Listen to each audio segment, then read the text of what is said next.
증거하도록 하겠습니다. 할렐루야. 오늘도 우리 히즐라이프 공동체는 하나님께 최고의 예배를 드리길 소망합니다. 한 주 동안 어떻게 지내셨습니까? 여전히 코로나19로 어려운 일상을 보내고 있으실 텐데요. 이 어려운 시기를 하나님과 조금 더 가까워지고 알아가는 시간이 되었으면 좋겠습니다. 제가 위기는 기회라는 말이 있지 않습니까? 저는 분명히 이 위기 속에서 기회는 분명히 존재한다라는 생각을 가져요. 위기는 기회라는 말이 분명히 있듯이 이 위기 속에서 하나님을 찾는 것은 어쩌면 풍요롭고 문제가 없는 시기보다 더 쉬울 수 있을 것 같습니다. 이 얘기는 풍요롭고 문제가 없는 시기를 보내지 말라는 얘기는 아니고요. 우리가 어쩔 수 없이 경험하는 이 코로나19 이 시기를, 이 위기를 하나님과 가까워지고 하나님을 알아가는 시간이 되는 그 기회로 여겼으면 참 좋겠다라는 생각을 합니다. 그러면 이 어려움이 우리에게 어려움으로만 끝나는 것이 아니라 때로는 정말 둘도 없는 좋은 시간이 될 수 있거든요. 그래서 이 위기를 하나님과 가까워지고 하나님을 알아갈 수 있는 그 기회로 여기고 하나님을 조금 더 찾았으면 좋겠다라는 생각을 하게 됩니다. 위기가 기회가 되는 은혜가 우리 가운데 함께하기를 소망합니다. 지난주 말씀을 한번 간단하게 돌아보겠습니다. 다들 기억하실 텐데요. 이 시대에는요, 닮을 만한 그리고 따를 만한 리더를 참 찾기가 어렵다라고 제가 말씀을 드렸어요. 우리가 살아가는 이 사회 구조 속에서 리더라고 한다면 따르고 싶은 사람이 아니라 그저 따라야 하는 사람이라는 것이죠. 그래서 몸은 따르지만 마음까지는 따르지 않는, 어떻게 보면 단절된 인간관계 속에서 또 인간관계를 맺고 살아갈 수밖에 없는 이 시대를 우리는 살아가고 있다는 것입니다. 진정한 리더의 부재죠. 따를 사람이 없고 닮을 사람이 없는, 선한 동기부여를 줄 수 있는 사람이 없기 때문에 우리는 어쩔 수 없이 점점 자기중심적인 사람들이 늘어날 수밖에 없다는 거예요. 내가 따를 만한 사람이 있고 닮을 사람이 있고 닮고 싶은 사람이 있다면, 나에게 선한 동기부여를 주는 사람이 있다면 그 사람을 닮아가고, 그렇다면 내가 변화될 텐데 그럴 만한 사람이 없으니까 사람들이 어떻게 돼요? 다 자기중심적으로 자기만을 위해서 살아갈 수밖에 없게 된다는 것입니다. 이것이 지금 이 시대의 상황이라는 거예요.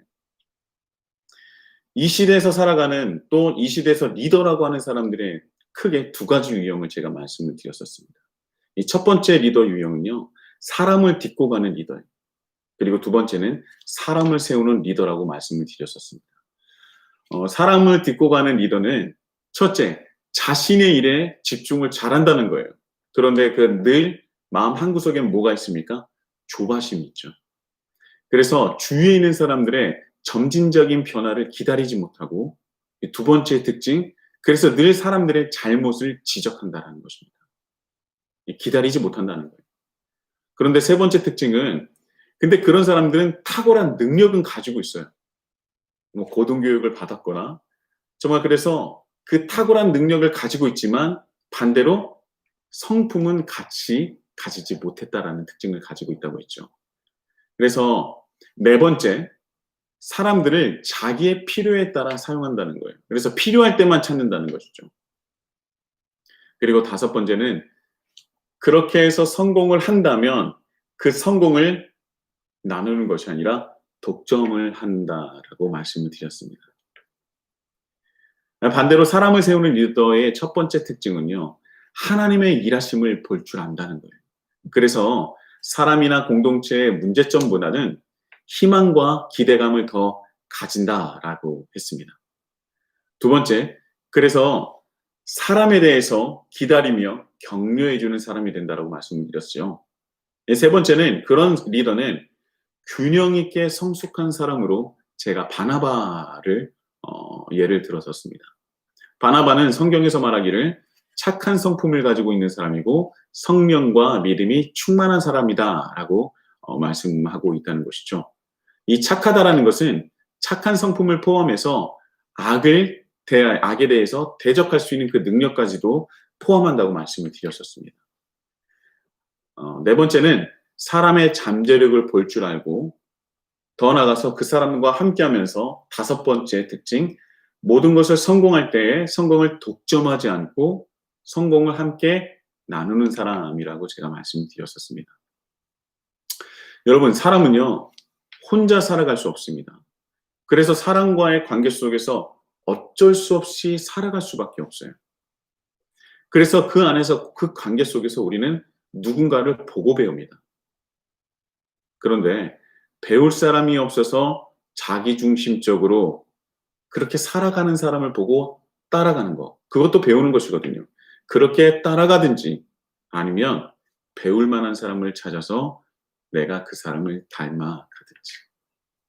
그래서 제가 여러분은 보고 배울 만한 그리고 닮을 만한 사람을 꼭 찾으셨으면 좋겠다라고 말씀을 드렸어요. 그러므로 해서 하나님 나라를 함께 확장하시기를 바란다고 제가 분명히 말씀드렸었죠. 저는 그랬으면 참 좋겠습니다. 그리고 여기서 끝나는 것이 아니에요. 여러분, 우리가 누군가를 닮을 만한 사람을 만나서 배우고 그 사람과 함께하는 것뿐만 아니라 한 걸음 더 나아가야 된다고 했었죠. 더 나아가서 우리 또한, 나 또한 누군가에게 있어서 닮고 싶은 사람, 따를 만한 사람이 되어야 한다는 것입니다. 이것이 믿음의 선순환이라고 제가 말씀을 드렸었습니다. 이 놀라운 은혜가 우리 히즈라이프 공동체에게 일어나기를 예수님의 이름으로 축복합니다. 자, 오늘의 말씀은 25절이에요. 제가 25절의 말씀을 다시 한번 봉독해 보도록 하겠습니다. 짧은데 굉장히 중요한 말씀이죠.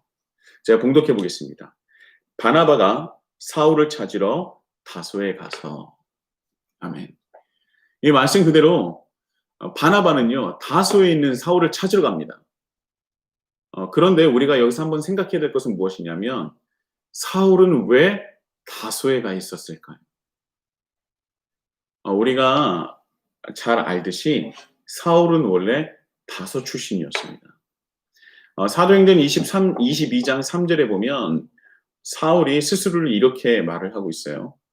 나는 유대인으로 길리기아 다소에서 났고 이 성에서 자라 가말리엘의 문화에서 우리 조상들의 율법에 어험한 교훈을 받았고 오늘 너희 모든 사람처럼 하나님께 대하여 열심히 있는 자라 라는 말씀이 있습니다.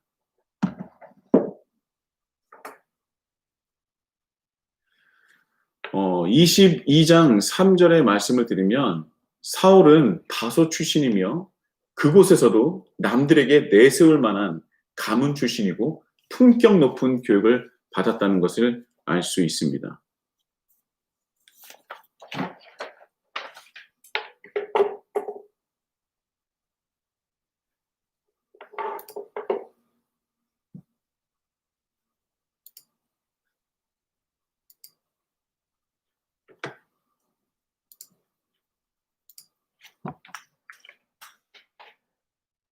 잠시만요.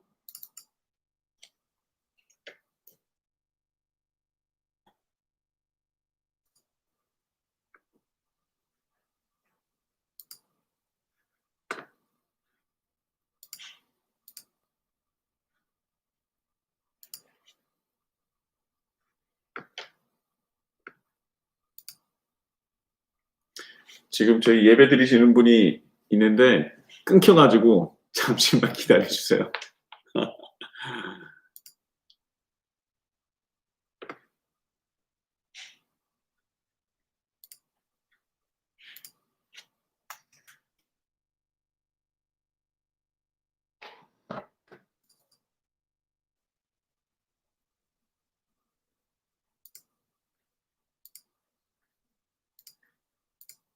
응? 왜 안 들어오지? 인터넷이 끊겼었대. 응.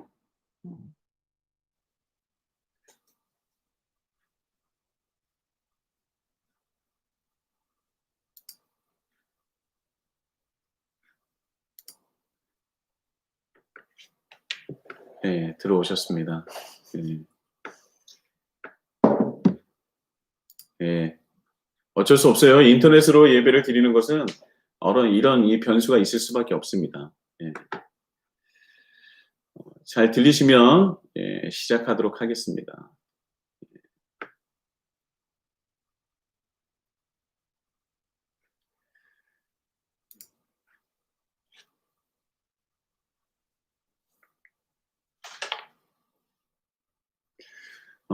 제가 다시 한번 말씀을 전하도록 하겠습니다.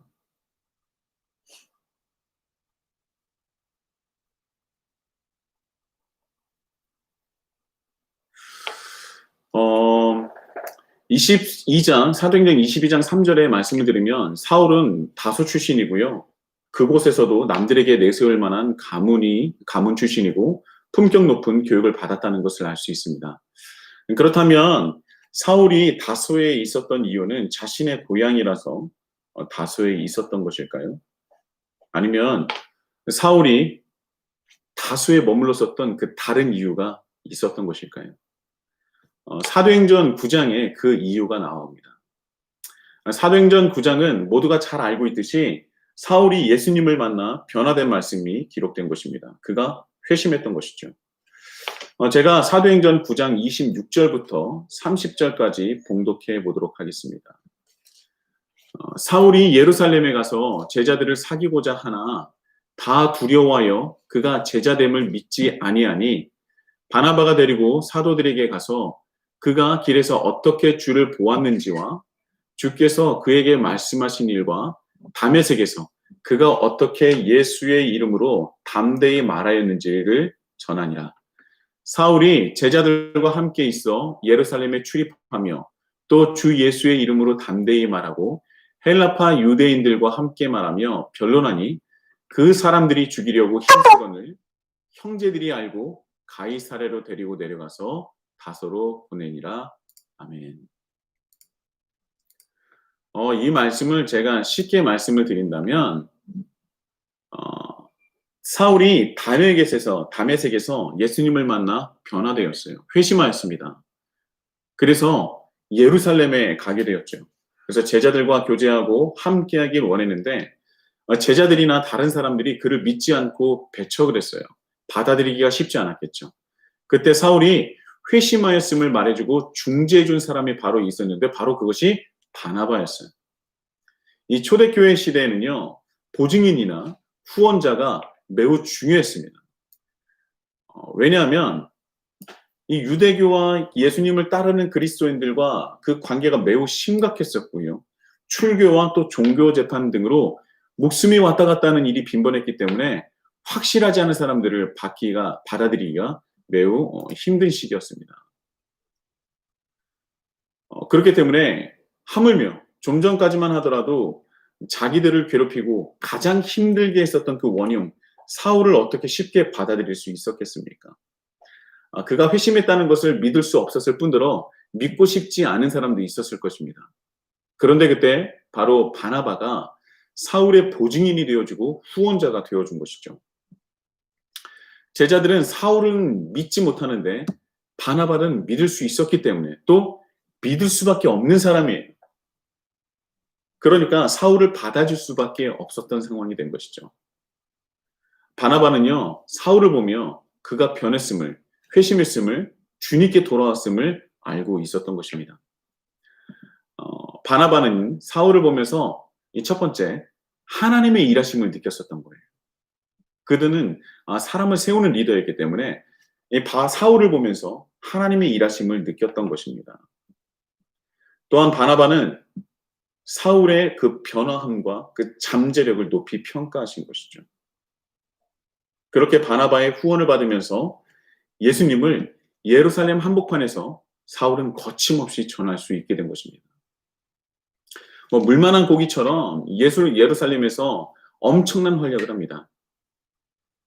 그렇게 활약을 할 수 있었던 이유는 뭐냐면 그는 유대인 중에서도 유대인이고요. 율법에 정통하였고요. 고등교육을 받았던 사람이었기 때문이죠. 보통 유대인보다 훨씬 더 율법을 잘 알고 해석할 수 있었어요. 근데 거기에 복음까지 더해지니까 반쪽짜리가 아닌 율법의 100%, 하나님의 말씀의 그 100%를 깨닫게 되었고, 그래서 유대인들과 변론을 해도요, 유대인들이 사울을 이길 도리가 없었던 것입니다. 결국 유대인들은요, 사울을 당해낼 수 없으니까 죽이고 싶어 했던 거예요. 그리고 이 유대인들이 사울을 죽이고 싶어 한다는 그 사실을 알게 되자 바나바를 포함한 형제들이 사울을 보호하기 위해서 그의 고향인 다소에 보내게 되는 것입니다. 그런데 오늘의 말씀을 보면요, 그냥 보내는 게 아니에요. 이 말씀을 쭉 보면 그냥 보내는 것이 아닙니다. 오늘의 이제 그 말씀을 보면 이 30절에 이런 말씀이 있어요. 가이사랴로, 이 사울을 가이사랴로 데리고 내려가서 다소로 보냈다라고 하는데요. 여러분, 우리는 가이사랴를 잘 알고 있지 않습니까? 가이사랴가 어떤 곳입니까? 항구 도시잖아요. 그런데 유독 왜 이 말씀은 가이사랴를 통해서 다소로 보냈다라고 얘기를 할까요? 항구, 바로 배로 보냈다는 얘기인데요. 육로로 갈 수도 있었을 거예요. 근데 육로로 가면요, 예루살렘에서 다소까지는 1000km가 훨씬 넘습니다. 그런데도 육로로 갈 수도 있었겠죠. 근데 육로로 가면 거리도 너무 멀고 시간도 많이 걸리겠지만 정작 가장 큰 이유는 따로 있어요. 육로로 가다 보면 가는 중에 유대인들에게 죽임을 당할 수도 있기 때문에 그에게 가장 빠르고 안전한 백기를 통해서 고향인 다소로 보낸 것입니다. 육로를 통해서 예수를 믿는 사람들을 쫓아서 괴롭히고 죽였던 사람이 누굽니까? 그 일을 도맡아 했었던 사람이 사울이에요. 그런 여정이 어떤 것인지 잘 알고 있고요. 또한 바나바와 그 형제들이 육로로 가면 얼마나 위험하다는 것을 그들이 더 잘 알고 있었습니다. 그래서 바나바와 형제들은 사울을 보호하기 위해서 빠르고 안전한 백기를 통해서 그의 고향인 다소로 보낸 것입니다.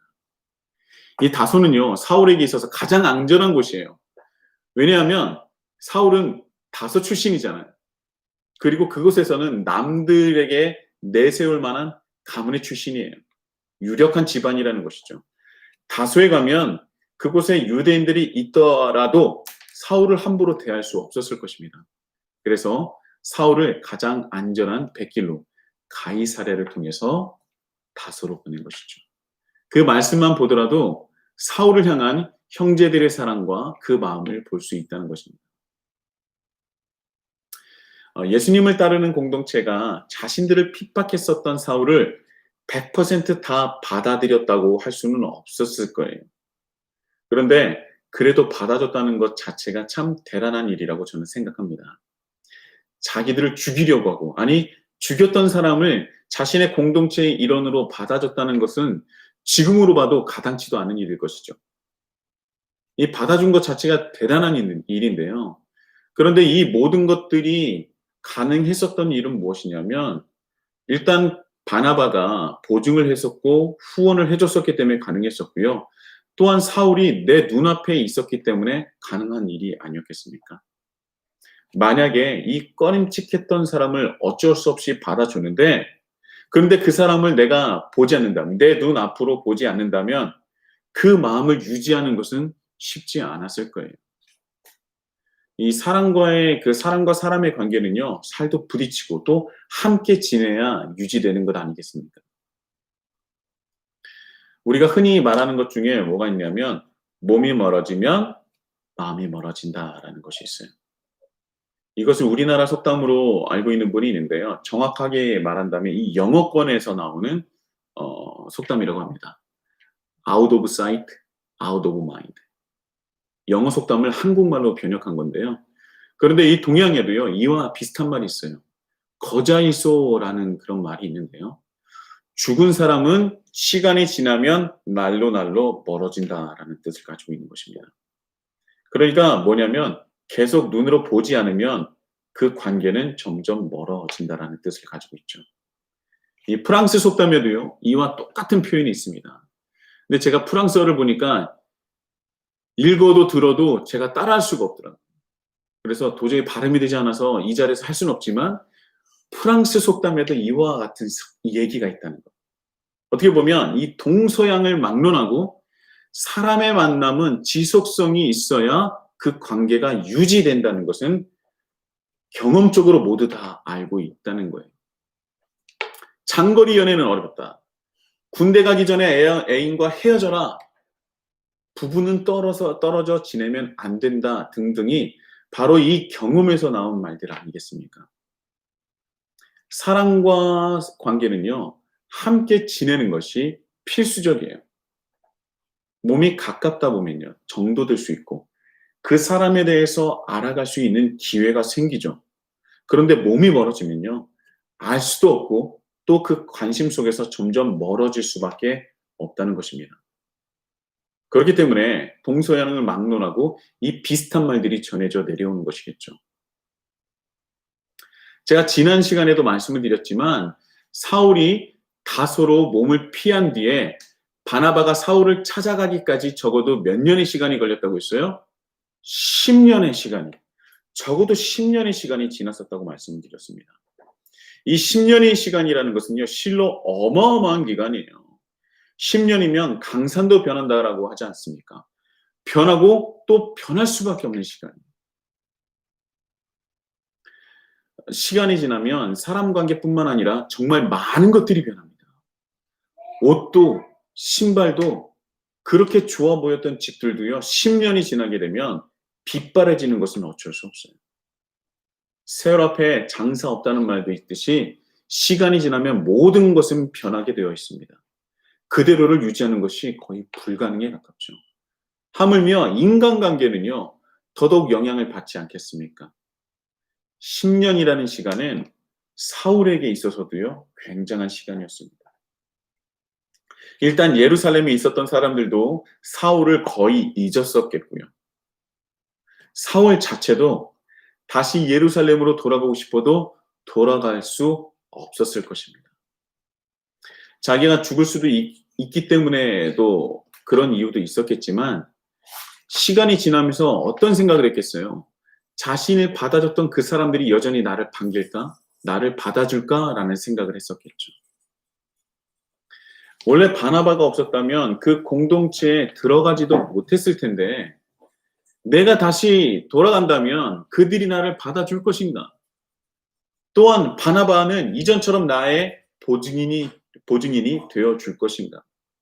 오만 가지의 생각이 들지 않았겠습니까? 그도 그럴 것이 워낙 자기 자신이 지었던 죄가 너무 컸었던 거예요.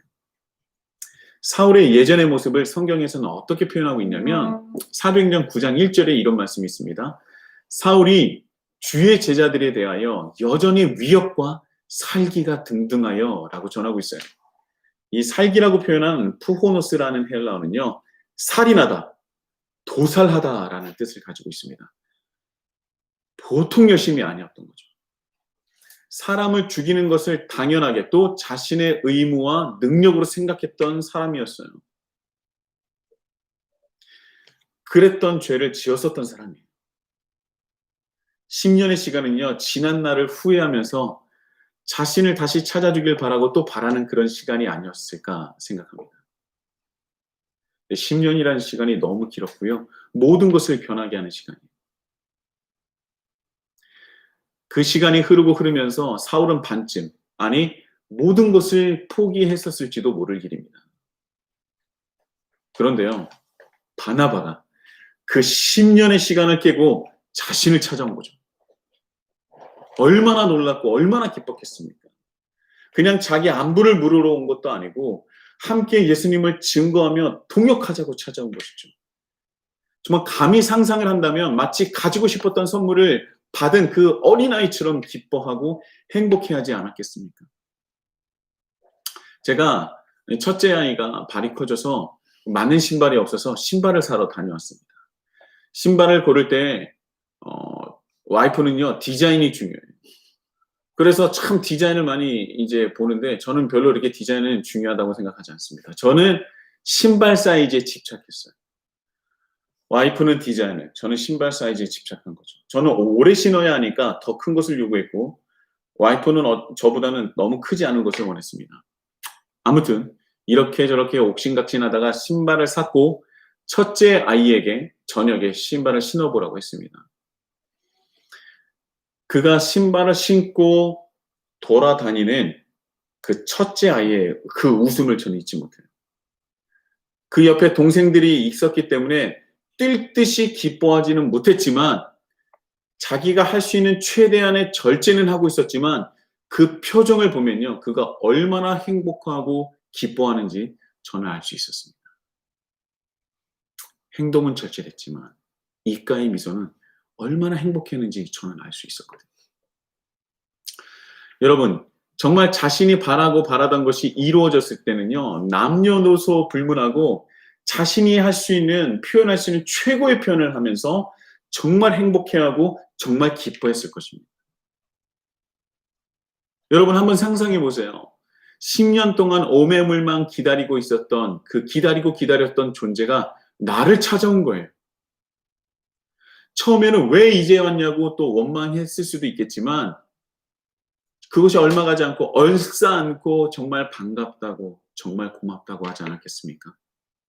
그리고 함께 예수님을 저 이방 땅 안디옥에 가서 동역자로 함께 전하자는 그 말을 들었을 때는 사울의 입장에서는요. 그 기쁨은 말로 형용할 수 없었을 거예요. 여러분 바나바가 어떤 사람입니까? 위로의 사람 아닙니까? 성품으로 본다면 둘째가라면 서러울 정도의 사람인데 성경에는 기록되어 있지는 않으나 바나바의 한마디 한마디가 분명히 사울의 마음을 눅눅듯이 만들었을 거예요. 아마 사울의 그 눈물을 펑펑 흐르게 했을 것입니다. 10년간의 기다림을 완전히 무색하게 만들었을 거예요. 저는 오늘 말씀을 묵상하면서 기다리고 그래서 지쳐가는 사울과 또 바나바를 만나고 선물을 받은 아이처럼 뛸 듯이 기뻐하는 사울의 그 두 모습이 떠올랐습니다. 아마 실제로도 큰 차이가 없었을 거예요. 여러분, 바나바는 왜 사울을 10년 동안 잊지 않고 마음에 두고 있었을까요? 이 강산도 변하게 만드는 이 10년이라는 시간을 두고서도 왜 사울이라는 사람을 잊지 않고 찾아갔었던 것일까요?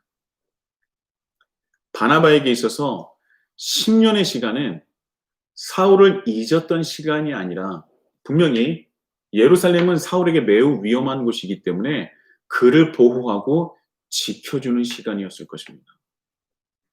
사울의 그 안위를 생각한 것이지요. 절대 사울을 잊었던 시간이 아니라는 것입니다. 그 증거가 바로 오늘의 말씀이에요.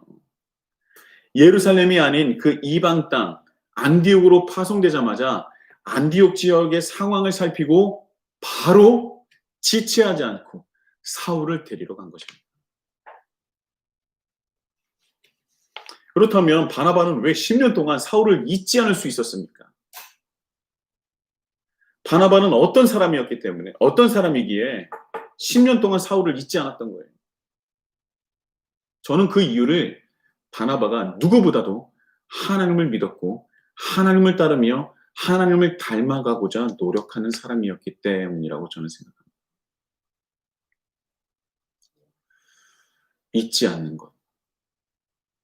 잊지 않는 존재를 바나바는 알고 있었고 그 존재를 따르고 닮고자 했기 때문에 그와 같이 잊지 않는 존재가 된 것이 아닌가라는 생각을 해요. 구약 성경을 보면요. 이런 말씀들이 참 많이 나옵니다.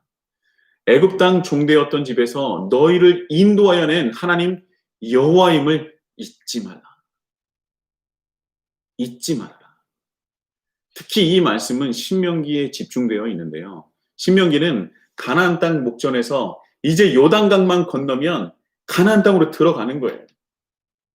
이제 가나안 땅으로 들어가서 광야 생활이 아닌 가나안 땅에서 정착 생활을 시작하게 되는 매우 큰 변화에 앞서서 이스라엘 백성들에게 말씀하시는 거죠. 너희들은 그곳에 들어가서 이렇게 살아야 한다.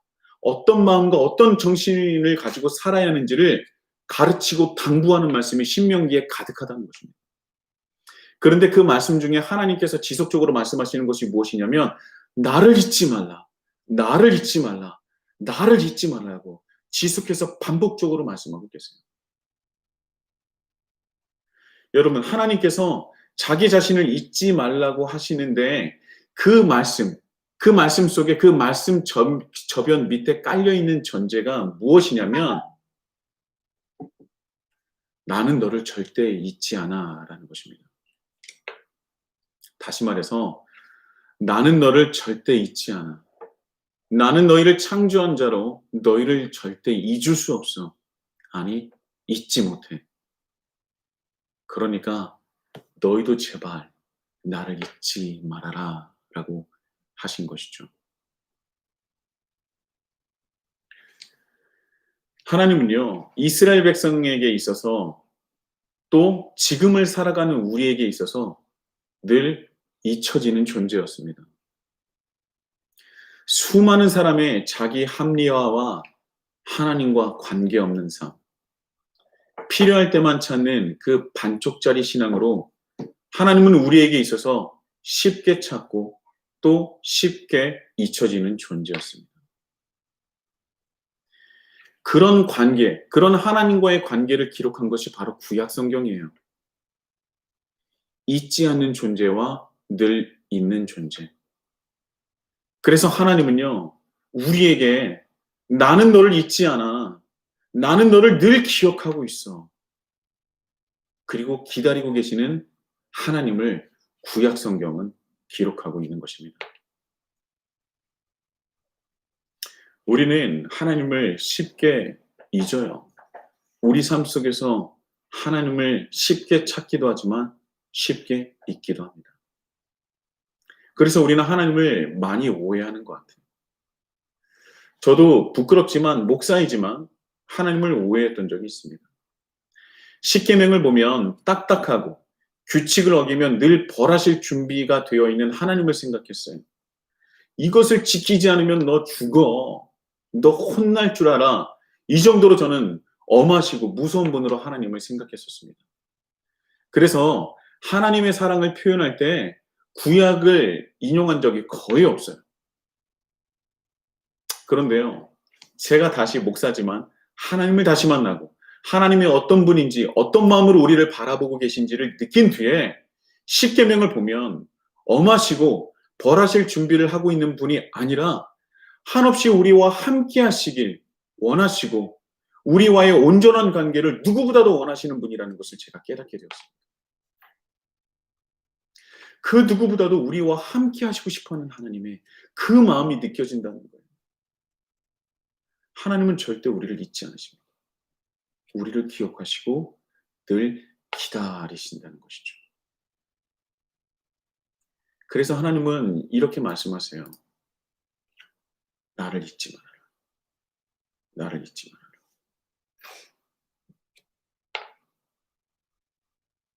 코로나19로 힘든 시간을 보내고 계신 분들이 분명히 많으실 거라고 저는 믿습니다.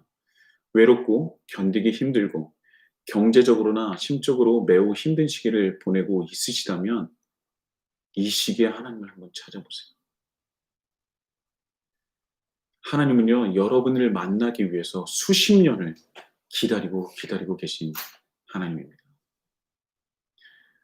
여러분, 하나님은요, 결코 우리를 혼자 두고 계시는 분이 아니에요. 혼자 두시는 분이 아닙니다. 우리보다 먼저 우리를 사랑하셨고 앞으로도 변치 않는 사랑을 우리에게 주시는 분입니다. 나를 잊지 말라고 하는 그 말씀 속에 숨어있는 나는 너를 잊지 않아. 그러니 너도 나를 잊지 말라는 하나님의 그 마음을 깨달으시길 바랍니다. 그리고 하나님을 찾으세요. 이 어려운 시기에 하나님을 찾으십시오. 힘들면 힘들수록 하나님을 찾으세요. 그러면 하나님은 우리를 맞이하실 준비가 되어 있으신 분 아니겠습니까? 하나님을 만나면 우리를 잊지 않고 기다리시는 하나님을 분명히 깨닫게 됩니다. 그리고 이 위기는 기회가 될 수 있는 것이죠.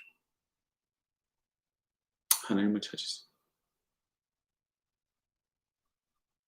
하나님을 찾으시면 이 힘든 시기가 우리 인생에 있어서 둘도 없는 하나님과의 가장 행복한 시간을 가질 수 있는 그 기쁨을 누릴 수 있는 시간이 될 수 있는 것입니다. 바나바가 10년 동안 사울을 잊지 않고 마음으로 품고 있었던 것은요, 하나님을 알고 있었기 때문에, 하나님과의 지속적인 관계를 유지하고 있었기 때문입니다. 하나님을 닮고자 노력했었던 사람이었기 때문이에요. 이 바나바에게 10년이라는 시간은요, 사울을 보호하고 있었던 것이죠. 그리고 결국 때가 되었을 때 사울을 찾아 동역자로 세운 것입니다. 하나님의 마음을 받아들이고 따른다면, 하나님을 닮고자 한다면요, 그런 사람들을 통해서 이 세상은 변할 수밖에 없습니다. 지금 이렇게 매우 어려운 시기는요, 어떤 때보다도 하나님의 사랑이 절실하게 필요한 때예요. 그렇기 때문에 우리를 향하신 하나님의 마음을 알고 관계를 먼저 회복해야 할 것입니다. 하나님과 우리의 관계의 회복이 먼저예요. 변치 않으시고 우리를 잊지 않으시는 하나님의 마음을 깨달으시고 하나님과 깊은 관계로 또 이어져서 그 회복의 역사가 지금 이 시간 우리에게 이루어지기를 예수님의 이름으로 축복합니다. 우리가 먼저 하나님과 회복되어야 세상이 회복된다는 것을 잊지 마십시오. 여러분 한번 생각해 보세요. 바나바가 사울을 기억해서 회복시켰던 것처럼 우리를 필요로 하는 그 한 사람이 어떤 사람인지, 혹여라도 우리가 잊고 있었던 사람은 있지 않은지, 하나님의 사랑과 하나님의 은혜가 필요한 그 한 사람이 누구인지 한번 생각해 보셨으면 좋겠습니다. 우리가 바로 여러분이 품어야 할 사람, 기억해내야 할 사람은 누구입니까? 그리고 하나님의 마음을 전해야 할 사람은 누구입니까? 우리가 잊고 있었던 사람이 있다면 그 한 사람을 찾아내고 그 사람을 회복시키는 한 주가 되었으면 좋겠습니다. 결국 바나바가 특별한 사람이어서 사울을 회복하게 만든 것이 아니라 하나님을 믿고 닮고자 하는 사람은요, 성령으로 말미암아 특별해지는 거예요. 사울을 품고 세운 바나바의 역사가 우리 히즐라이프 공동체 안에 이루어지고 세상에 드러나길 예수님의 이름으로 축복합니다.